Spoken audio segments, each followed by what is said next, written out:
اللہ الرحمن الرحیم۔ السلام علیکم viewers, welcome to my YouTube channel. آج کی اس ویڈیو میں آپ کو یہ بتانے کی کوشش کروں گا کہ حسد کیا ہے، قرآن و حدیث کی روشنی میں حسد کرنے کی کس قدر وعید ہے اور حسد سے بچنے کا کیا علاج ہے۔ حسد کیا ہے؟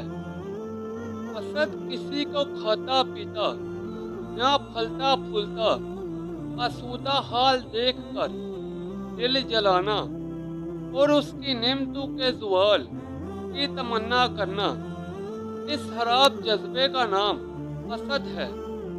یہ بہت ہی خبیث عادت اور نہایت ہی بری بلا اور گناہ عظیم ہے۔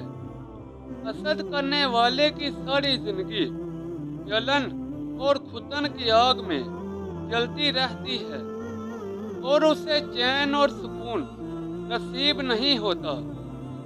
اللہ تعالیٰ نے قرآن مجید میں اپنے پیارے رسول صلی اللہ علیہ وآلہ وسلم کو حکم دیا ہے کہ حسد کرنے والے کے حسد سے آپ خدا کی پناہ مانگتے رہیے۔ نبی پاک صلی اللہ علیہ وآلہ وسلم نے ارشاد فرمایا کہ حسد نیکیوں کو اس طرح کھا جاتا ہے جس طرح آگ لکڑی کو کھا لیتی ہے۔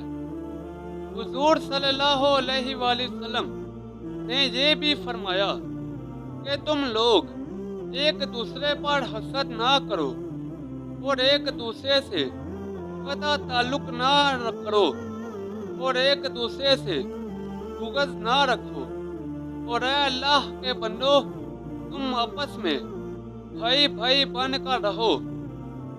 حسد اس لیے بھی بڑا گناہ ہے کہ حسد کرنے والا گویا اللہ تعالیٰ پر اعتراض کر رہا ہے کہ فلاں آدمی اس نعمت کے قابل نہیں تھا، اس کو یہ نعمت کیوں دی ہے۔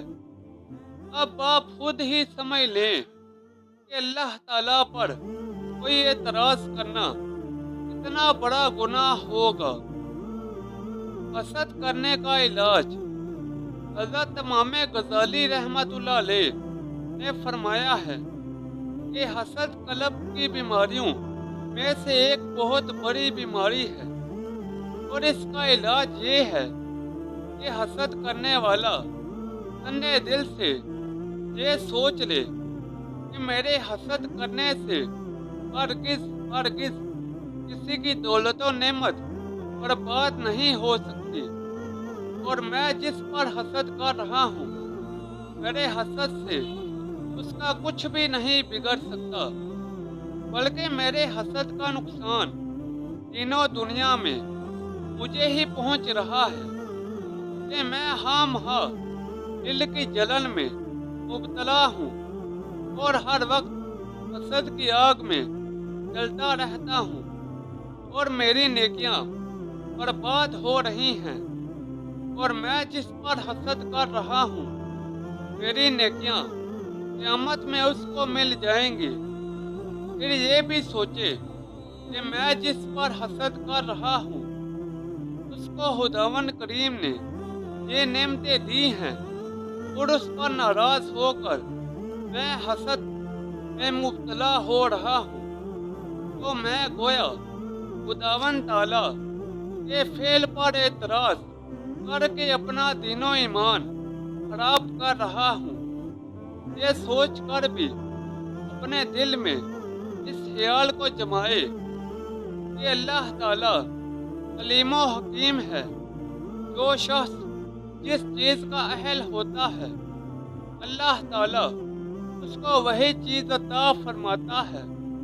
میں جس پر حسد کر رہا ہوں اللہ کے نزدیک کیونکہ وہ ان نعمتوں کا اہل تھا، اس لیے اللہ تعالیٰ نے اس کو یہ نعمتیں عطا فرمائی ہیں، اور میں چونکہ ان کا اہل نہیں تھا، اس لیے اللہ تعالیٰ نے مجھے وہ نعمتیں نہیں دی۔ اسی طرح حسد کا مرض دل سے نکل جائے گا اور حاسد کو حسد کی جلن سے نجات مل جائے گی۔ دوستو، اللہ تعالی ہم سب کو حسد کی بیماری سے بچنے کی توفیق عطا فرمائے۔ ویورز، یہ تھی میری آج کی ویڈیو۔ نیچے کمنٹ سیکشن میں بتائیں کہ آپ کو میری آج کی ویڈیو کیسی لگی۔ اس ویڈیو کو اپنے دوستوں اور رشتہ داروں کے ساتھ زیادہ سے زیادہ شیئر کریں۔ مزید ایسی ویڈیوز کے لیے میرے یوٹیوب چینل کو لائک اور سبسکرائب کر دیں۔ تو جلد ملتے ہیں نئی ویڈیو کے ساتھ، تب تک کے لیے اجازت دیں، اپنا خیال رکھیں۔ اللہ حافظ۔